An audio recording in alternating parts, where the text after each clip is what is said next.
always come home. We always come home. We always come home. We always wander home. Okay, we're downtown Columbus, just reminiscing a little bit. Jan and I were talking about some of the things we remembered, like from Grove City, getting on a bus and coming downtown to go to the movies with Mom. And then we would,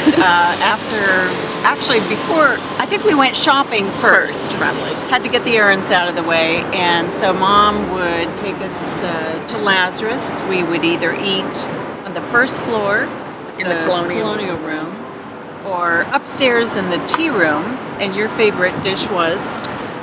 Celery dressing with chicken gravy. And they also had a hot fudge pecan ball dessert. Which was my personal favorite. Yes, and still is.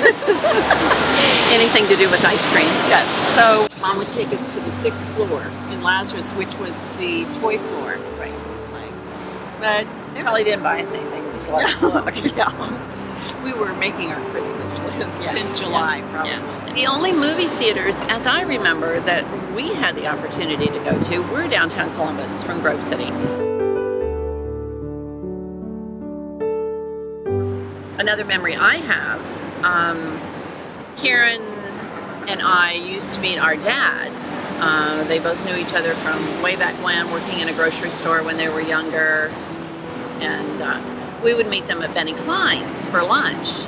Favorite menu at Benny Klein's was a salad, believe it or not, in those days, a Coke, and banana cream pie for dessert. And that was our standard fare many, many times over the years. I remember Lazarus, though. You did it, and I think I did too. Yeah. 6th floor modeling.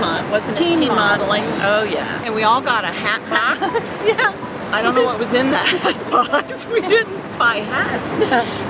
But we learned how to walk and dress properly and how to introduce people. Yeah. And see how well that worked.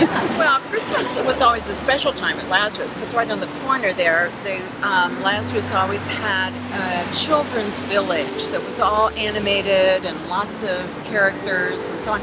And that actually still even existed when I brought Drew and Bo home. First time. Yeah, our first time. They were really little, but I can remember taking them downtown to watch that.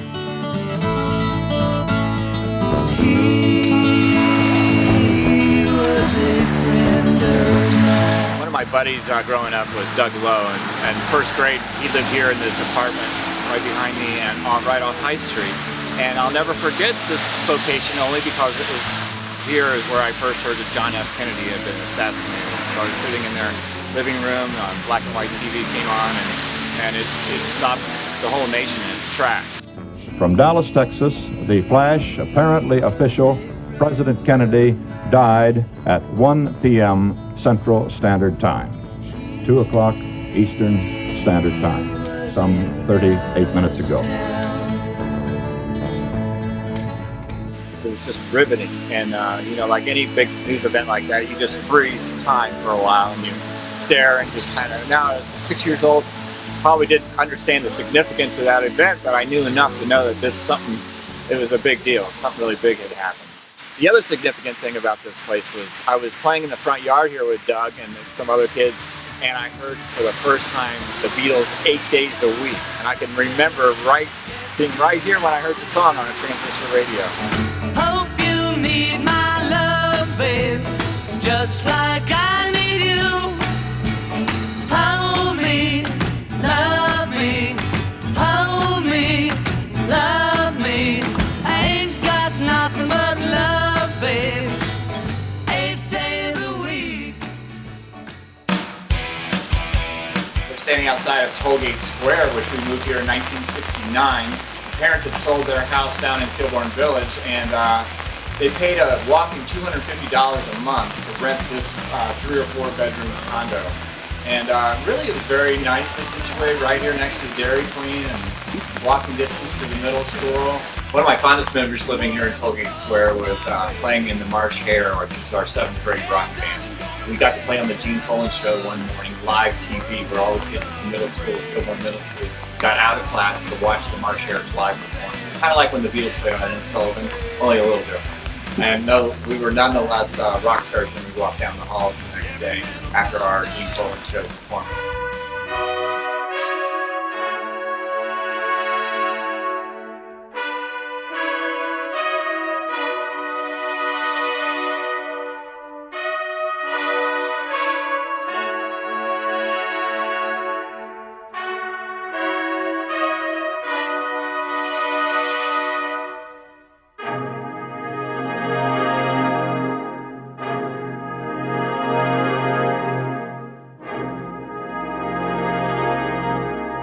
This amphitheater next to Mirror Lake brings back a lot of memories for me. Some musical because this was a great outdoor spot for some of my bands to play.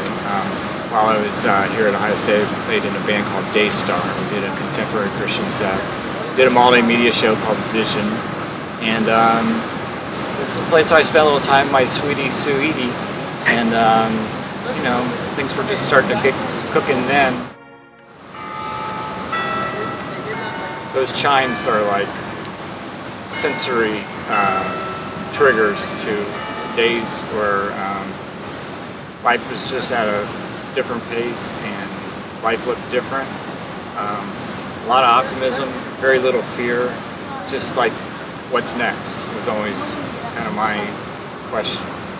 And you know, that's what's great about being in your 20s. You know, you just move forward with whatever is inside, and hopefully you have a few people who give you some guidance along the way. But you know, I tried a lot of different things in my 20s and never seemed to worry about failing, which was a good thing for the most part.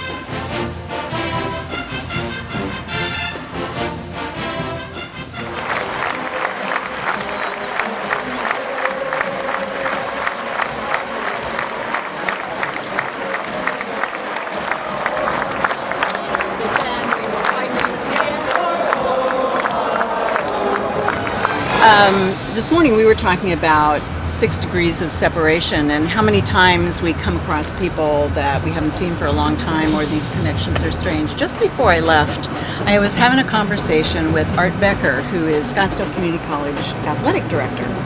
He asked me where I was going. I said to Ohio, and he said, let me tell you about an Ohio State story.